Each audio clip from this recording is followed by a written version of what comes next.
does it mean to be human? For hundreds of thousands of years, our ancestors walked the earth with no cities, no books, no machines, and no written history. Yet they carried within them the same restless curiosity that stirs in us today. They looked at the stars, they wondered, they searched for meaning. And in the shadows of caves, on the open plains, by firelight beneath the night sky, the earliest seeds of philosophy were born. Prehistory is not silent. Though it left no words carved in parchment, it left us messages written in stone, bone, and pigment. Deep inside the caves of Lascaux and Chauvet in France, paintings over 30,000 years old cover the walls. Horses, bison, mammoths, all drawn with astonishing detail. But look closer. Among the animals are patterns of dots and lines, placed deliberately. Some researchers believe these were not random decorations, but markers of time, the cycles of the moon, the migration of herds, perhaps even the first calendars. Here, in the flicker of torchlight, art and science were one. To draw was to remember. To remember was to survive. Further south, in Africa's Blombos Cave, etched ochre stones more than 70,000 years old bear abstract patterns, cross-hatched lines, geometric shapes. They serve no obvious survival purpose. They are not tools for hunting, nor weapons for war. They are symbols. To make a symbol is to think beyond the immediate. It is to recognize meaning in pattern. This, some believe, is the birth of philosophy, not as written doctrine, but as the ability to wonder, to ask, what lies behind what I see? To our ancestors, the world was alive. The rivers, the trees, the animals, the sky, all pulsed with spirit. Myths were not entertainment, but explanations. Rituals were not habits, but tools for connection. They lived in a cosmos where everything spoke, everything taught. And though we may call their ideas primitive, their vision was not small. They saw themselves as threads in a vast tapestry of life, woven into the same fabric as the stars. As time passed, that vision carved itself into stone. Around 11,000 years ago, at Göbekli Tepe in modern-day Turkey, humans gathered to build something the world had never seen. Massive stone pillars, some weighing tons, arranged in circles, carved with animals and abstract shapes, aligned in ways that suggest astronomical purpose.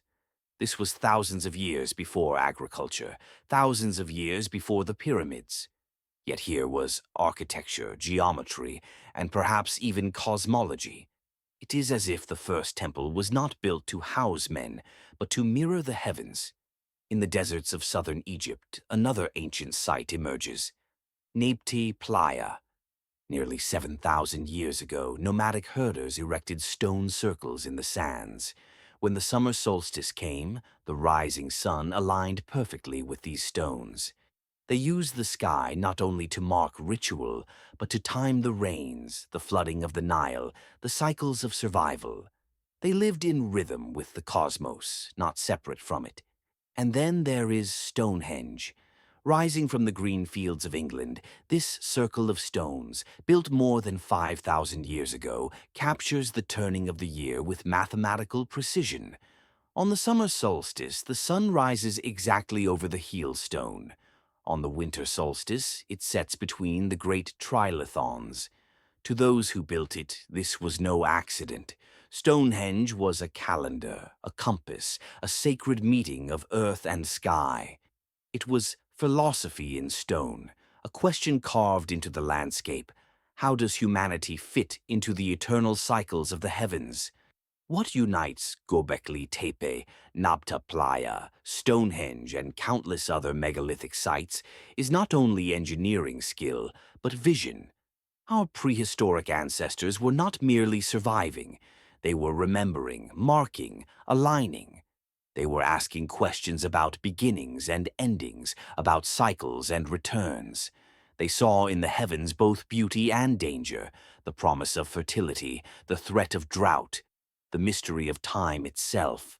To them, the cosmos was not distant. It was intimate. Yet even as we uncover these monuments, the deeper truth remains. Prehistoric philosophy was not written down. It lived in ritual, in rhythm, in memory. Knowledge was carried not in scrolls, but in songs, myths, dances, and stones. And so, though we cannot hear their exact words, we can feel the shape of their thought. A thought that says, the universe is not separate from us. It speaks through cycles, through patterns, through the eternal turning of the sky. As agriculture spread and villages became cities, these questions did not vanish. They grew. The sky remained the great teacher. But now new civilizations rose, civilizations that would record their knowledge, write their philosophies, and leave behind not only stones, but words. And from their words the story of philosophy as we know it would begin. In Mesopotamia, the Babylonians charted the heavens with astonishing precision. Clay tablets record eclipses, planetary positions, even predictions of celestial events. To them, the stars were both science and scripture. They believed the gods spoke through the sky, but they also measured, calculated, and found patterns. They gave us the zodiac, the division of the circle, into 360 degrees, the hours of the day. Theirs was a cosmic philosophy, where human fate was bound to celestial order. In Egypt, the rising of Sirius was not just a star in the sky. It was a prophecy of the Nile's flood, the lifeblood of the land. Egyptian priests watched the heavens to guide the rhythms of agriculture, religion, and kingship. Their philosophy was Ma'at, the principle of order, balance, and harmony. The stars above, the floods below, and the rule of the pharaoh all reflected the same cosmic law. To live well was to live in balance with the universe itself. In India, the Vedas and later the Upanishads spoke of vast cosmic cycles, yugas lasting thousands of years, creation and destruction repeating endlessly. They saw the self not as isolated, but as part of a universal spirit, the Atman within Brahman. Here was philosophy as both science and spirituality, an attempt to understand the inner cosmos as deeply as the outer one. In China, emperors claimed the mandate of heaven, their authority tied to celestial harmony. Imperial astronomers charted comets, eclipses, and even supernovae. Records from the Han Dynasty describe a brilliant guest star in 1054, a supernova whose remnants we now call the Crab Nebula. To them, philosophy and astronomy were inseparable, guiding politics, morality, and the rhythm of society. What emerges from these civilizations is a shared truth. Humanity has always read the heavens like a book. Our ancestors did not separate the physical from the spiritual, the scientific from the philosophical. The cosmos was both a mystery to be solved and a mirror of the soul. They built monuments to it. They wrote scriptures about it. They governed by it. And as centuries passed, this search for cosmic truth would ignite in Greece, where philosophy itself would be named, and where the questions of prehistory would be transformed into rational inquiry. From myth to reason, from ritual to theory, humanity would take its next step in the long journey of understanding the universe and ourselves. The search for wisdom did not stop with temples of stone or the records of priests. In time, human curiosity took a new form. In the lands of ancient Greece, philosophy, as we now know it, was born. Here, for the first time, questions that had lived in myth and ritual were spoken aloud in marketplaces, debated in gardens, and recorded for generations to come.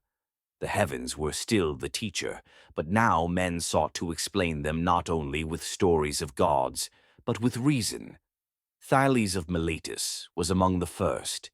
He looked at the diversity of the world and asked a daring question. What if all things shared one origin? To him, that origin was water. It sounds simple, even naive, but it was revolutionary. For Thales, the universe was not a battlefield of gods, but a unity, a whole that could be understood. He looked at nature as something with order, pattern, and principle. In that moment, philosophy shifted. Humanity began to ask not just what the world means, but what the world is. Others followed. Anaximander spoke of the boundless, an infinite source from which all things arise. Heraclitus declared that everything flows, that nothing stays still, that fire and change are the essence of reality. He saw conflict not as chaos, but as the engine of harmony. Pythagoras heard in numbers the hidden music of the cosmos. To him, mathematics was not abstract. It was sacred, a harmony linking strings, stars, and souls. These early thinkers carried forward the ancient insight that the universe was ordered, but they stripped it of myth and clothed it in thought. Then came Socrates. He cared little for the movement of stars or the measure of water. He turned philosophy inward. He asked people on the streets of Athens, "What is justice? What is courage? What is the good life?" He claimed to know nothing, but his questions unsettled everyone. He forced his fellow citizens to see that wisdom was not the possession of knowledge, but the awareness of one's own ignorance. For his trouble, Athens condemned him to death. Yet, in his trial, Socrates left a legacy greater than any book, the idea that the examined life is the only life worth living. Plato, his student, carried that flame further. He imagined a world of eternal forms, perfect patterns of beauty, justice, and truth, of which our reality is only a shadow. To him, philosophy was a ladder from illusion to reality, from the cave of shadows to the light of the sun. In his allegory of the cave, he described prisoners who mistake shadows on a wall for reality. To break free is painful, even blinding, but only then can one see the true world. This metaphor has haunted philosophy ever since, reminding us that appearances deceive and truth demands struggle. Aristotle, Plato's student, turned his eyes back to the earth. He studied plants, animals, stars, politics, ethics, language. To him, philosophy was the ordering of knowledge itself. He believed everything in nature had a purpose, a final cause. To understand the world, one must ask not only what something is made of, but what it is for.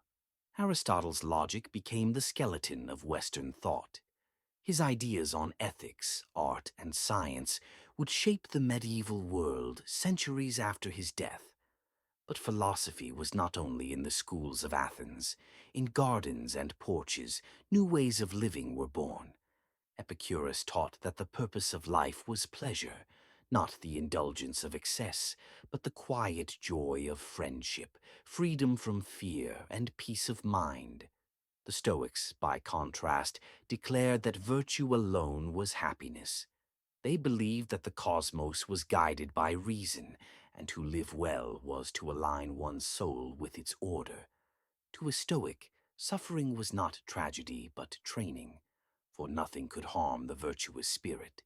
These schools were not distant speculations. They were lived philosophies. They offered guidance to emperors and slaves alike. Marcus Aurelius, a Roman emperor, wrote meditations to himself in the language of Stoicism, reminding his own heart of mortality, duty, and the fleeting nature of power.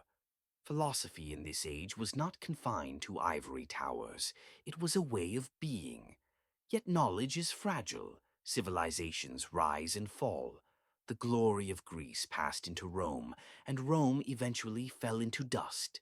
The libraries of Alexandria burned, and countless works of philosophy vanished forever. For centuries, much of this wisdom might have been lost, were it not for other hands across other lands. The quest for truth did not die. It migrated.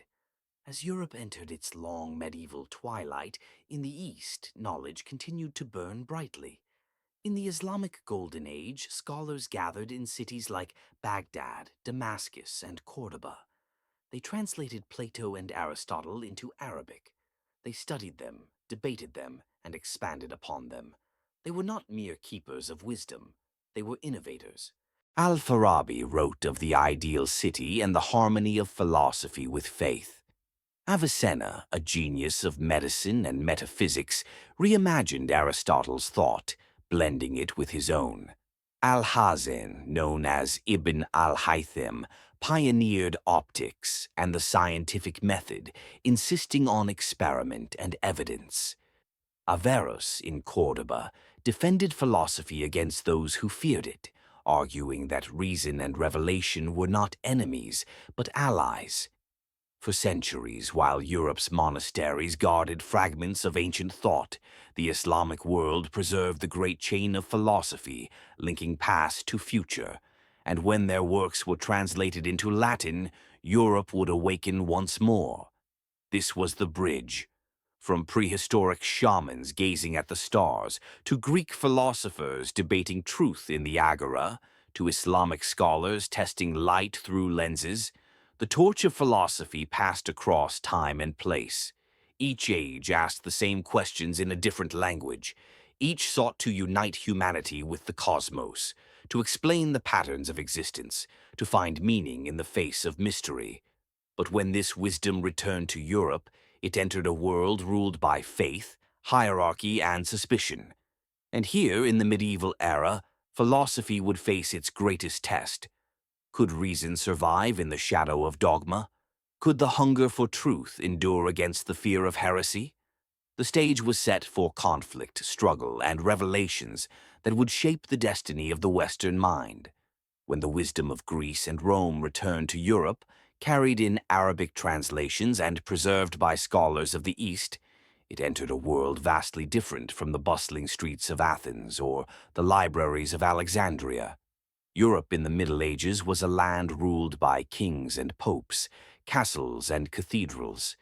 It was a world where truth was guarded by the church, where every thought was weighed against scripture, and where questions could be as dangerous as swords. In this age, philosophy did not vanish. It was reborn, but under watchful eyes. In monasteries, monks pored over ancient texts by candlelight. Universities began to emerge, Paris, Oxford, Bologna, where scholars debated not only scripture, but also Aristotle and Plato. They called their method scholasticism, a disciplined attempt to reconcile reason with faith. At its heart was a daring experiment. Could human logic and divine revelation be harmonized? Could philosophy serve theology without undermining it? Thomas Aquinas became the great architect of this synthesis.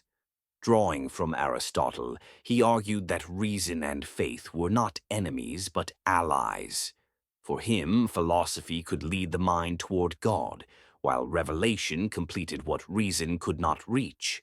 He wrote volumes, weaving logic into theology, insisting that the truths of the natural world pointed to the truth of the Creator. His work was monumental, and for centuries it framed how Europe thought.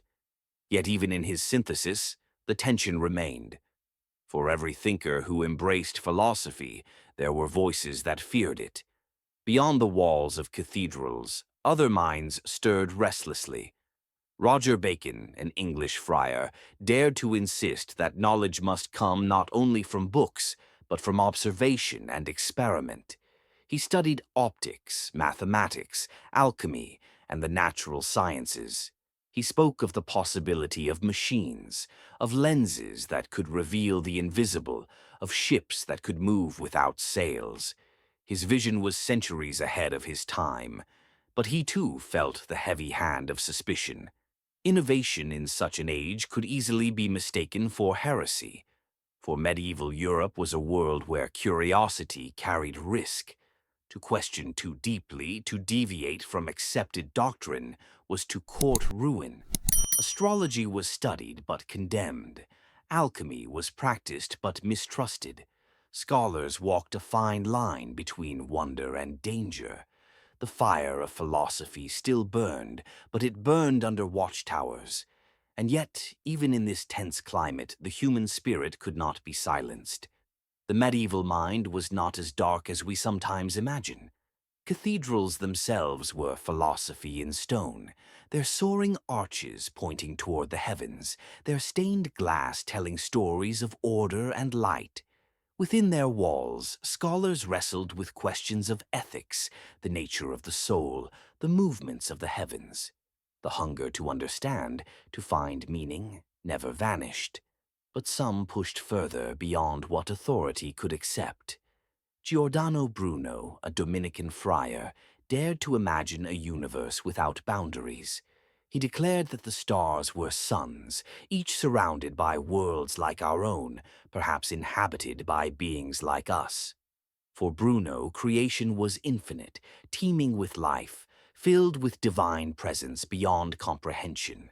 His vision was both spiritual and scientific, both cosmic and personal. But to the guardians of orthodoxy, it was intolerable. In the year 1600, Bruno was condemned as a heretic and burned alive in Rome. His crime was not cruelty nor treason, but thought, the daring to see further than allowed. His death was not the end, it was a beginning. For even as the flames consumed him, the ideas he carried could not be destroyed. Within a generation, Galileo Galilei would turn his telescope to the sky and confirm that Jupiter had moons, that Venus had phases, that the heavens were not fixed but in motion. Like Bruno, Galileo faced trial. He was forced to recant under threat of torture. Yet his discoveries spread, carried on the winds of change, impossible to silence. The medieval world was a crucible where reason and faith clashed, where philosophy was both nurtured and threatened. But out of that tension came a transformation. Knowledge survived, ideas grew, and humanity stood at the threshold of a new age. The Renaissance, when the old questions would be asked again with new courage, and the torch of philosophy would be passed once more. From prehistoric shamans marking the stars in caves, to Greeks debating truth in the agora, to medieval scholars risking their lives for knowledge, the same flame had endured. Philosophy was never safe, never easy, but always necessary. It was the voice that whispered in every age, "Who are we? What is real? What is our place in the universe?" And though many tried to silence it, the voice could not be silenced. It echoed through caves, temples, manuscripts, and trials. It reached across ages, waiting for each new generation to listen. From the ashes of the medieval struggle, a new world began to rise. The Renaissance rekindled a fire that had smoldered for centuries.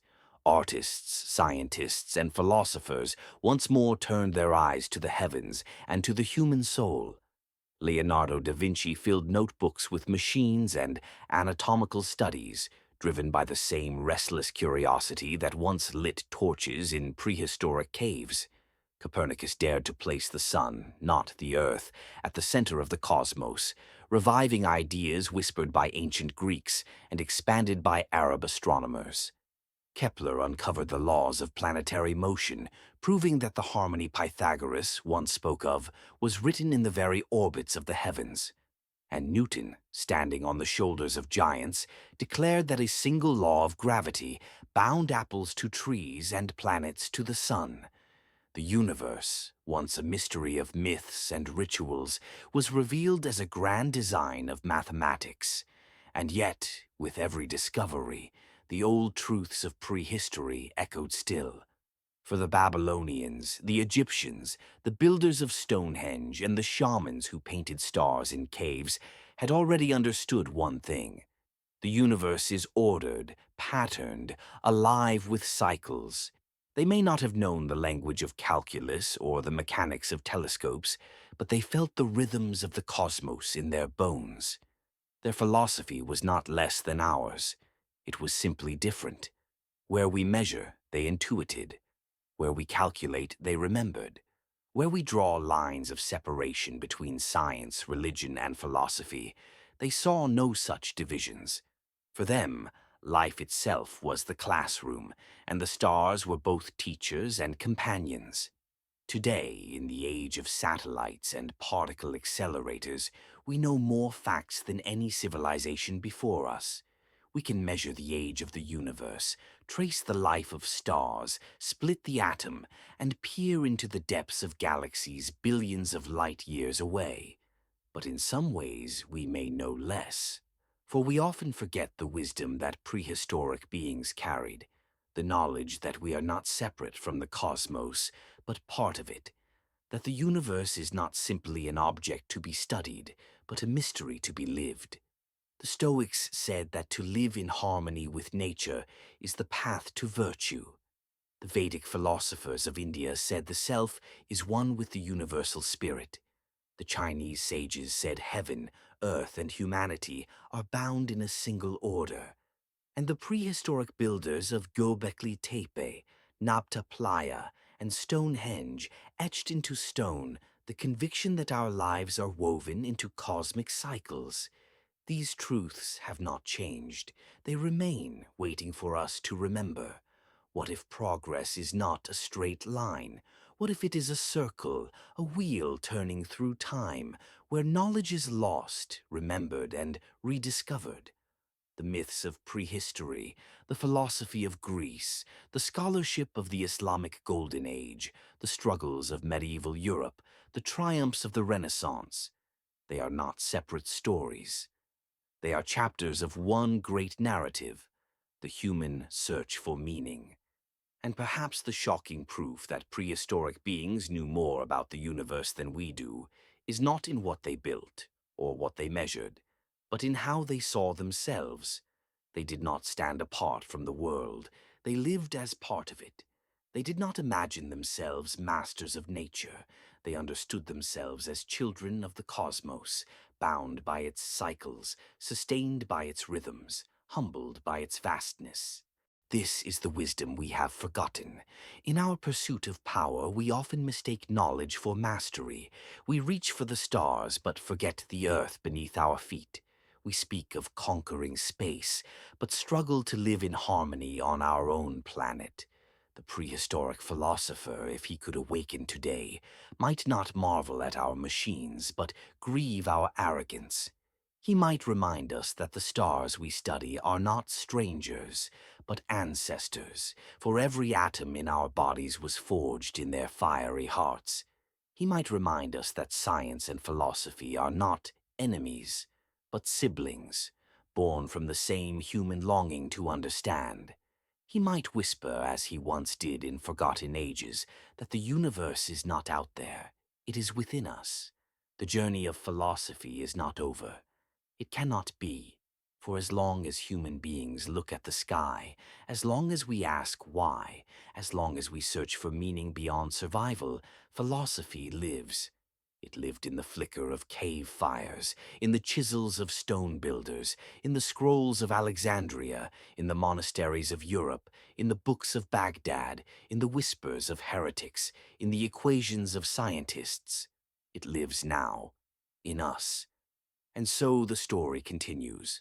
From the prehistoric mind to the medieval scholar, from the first question carved in ochre to the latest question asked at the edge of a telescope, we carry the same flame. It is fragile, but eternal. It is dangerous, but necessary. It is the essence of what makes us human. If this story shook you, if it opened your mind to the possibility that the forgotten past still whispers to us, then this journey has only just begun. If you love this video, please like, subscribe, and share, and join us on a journey into the forgotten past in Chronicles of Extinction. This is the wisdom we have forgotten. In our pursuit of power, we often mistake knowledge for mastery. We reach for the stars, but forget the earth beneath our feet. We speak of conquering space, but struggle to live in harmony on our own planet. The prehistoric philosopher, if he could awaken today, might not marvel at our machines, but grieve our arrogance.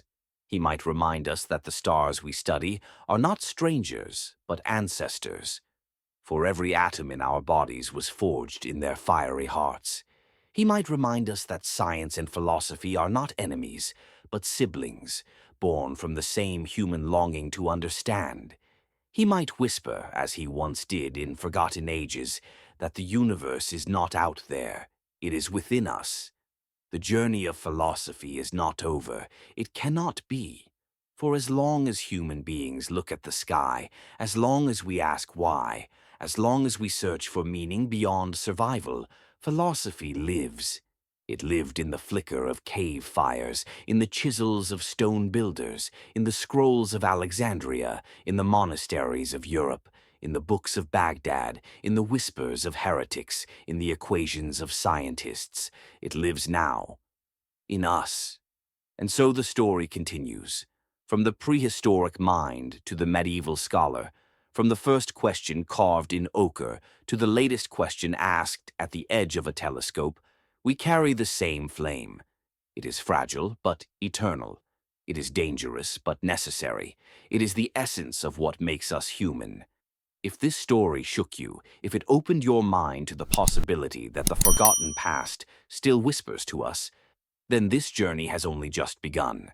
If you love this video, please like, subscribe, and share, and join us on a journey into the forgotten past in Chronicles of Extinction.